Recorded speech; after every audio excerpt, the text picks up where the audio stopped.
Hey everyone, welcome back to our channel. Today, we're going to dive into the latest news about Trump's sledgehammer message to Philadelphia. So, let's get started. Trump took a detour from his big G7 summit in Hiroshima to deliver a fiery speech in Philadelphia. His main message was that the city was being destroyed from within. He then brandished a sledgehammer and declared, "This is what happens when a city is controlled by radical left-wing Democratic politicians." But here's the thing, his claims don't hold up to scrutiny. For example, during Trump's presidency, violent crime jumped 30% nationwide. In Philadelphia alone, homicides increased by 58% from 2019 to 2021. However, this can be attributed more to a national trend than city leadership. Moreover, under Democratic mayors Kenney and Nutter, Philadelphia saw a significant drop in crime from 1995 to 2019. Even with the recent increase in violence, homicides are still down nearly one-third from their peak in 1996. So, it's hard to blame Democratic leaders for the current crime wave. Overall, Trump's speech was heavy on rhetoric and light on facts. It's essential to examine the truth behind these claims and not be misled by fear tactics during elections. That's it for today's video. I hope you found this information helpful and insightful. If you enjoyed this content, please give this video a thumbs up.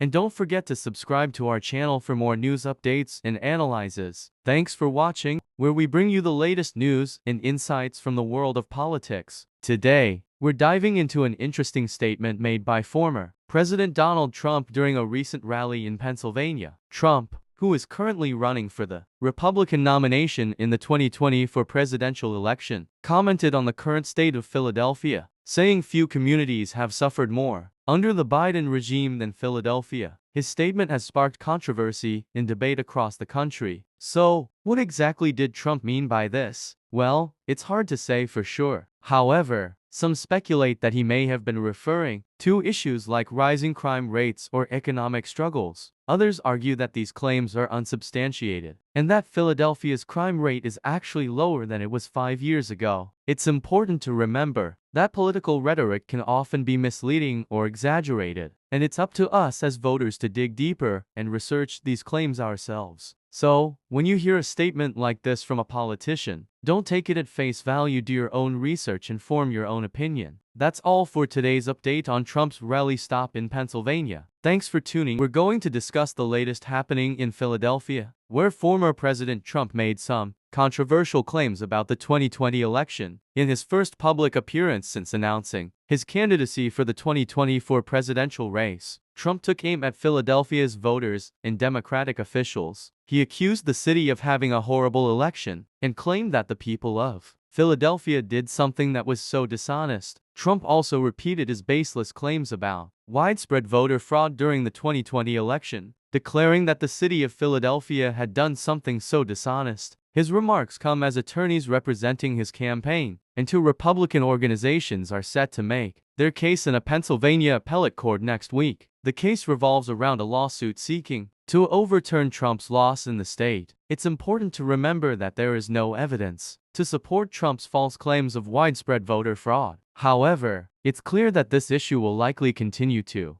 be a focal point of his political campaigns moving forward. Thank you for tuning in. If you found this discussion interesting and informative, please give this video a thumbs up.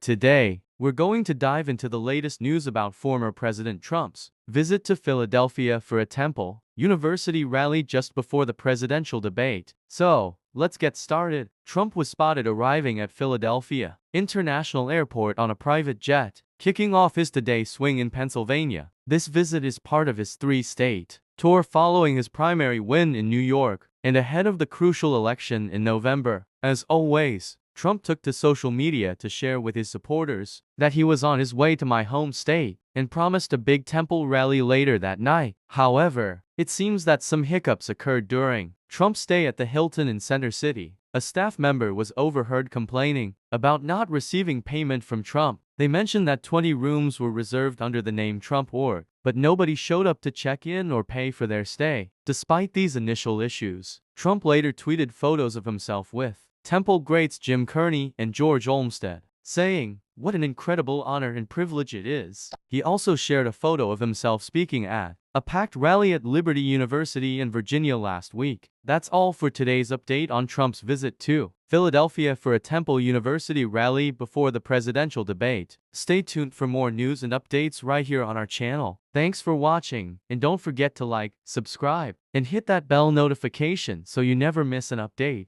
Until next time.